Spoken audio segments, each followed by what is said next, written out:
নমস্কার, আমি মৌমিতা আবারও চলে এসেছি নতুন একটা ভিডিও নিয়ে। আজ আমি রান্না করেছি কাতলা মাছ, দই কাতলা। দই কাতলাটা পুরোটাই রান্না হবে সাদা তেলে। সাদা তেলে প্রথমে নুন হলুদ দিয়ে মাছগুলোকে হালকা হালকা ফ্রাই করে নেবো এপিট ওপিট। খুব একটা কড়া ফ্রাই করব না। প্রত্যেকটা মাছ খুব ভালো করে এপিট ওপিট করে হালকাভাবে ফ্রাই করে নিয়েছি।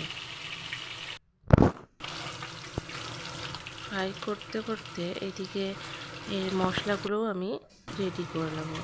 মশলার মধ্যে থাকছে পেঁয়াজ, আদা, কাঁচা লঙ্কা আর একটু কাজু আর পোস্ত।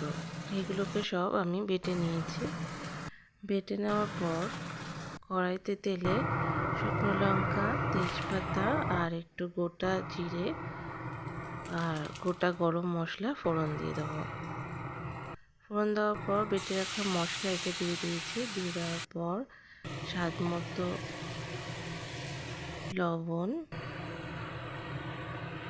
একটু গোটা জিরে, অল্প একটু লঙ্কা গুঁড়ো, যাতে কালারটা একটু হয়, একেবারে ফিকে ফিকে সাদা যাতে না হয়, তার জন্য একটু গুঁড়ো লঙ্কা আমি অ্যাড করেছি এতে।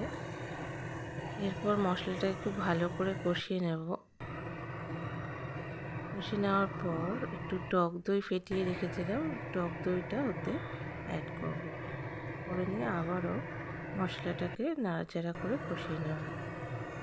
এরপর একটু মিষ্টি দেব, আপনারা চাইলে নাও দিতে পারেন। এতে মিষ্টিটা দিলে স্বাদটা খুব ভালো হয়। আর একটু গরম মশলা ও ঘি দিয়ে দিলাম। দিয়ে এবার মাছগুলো একটা একটা করে এর মধ্যে ছেড়ে দেব।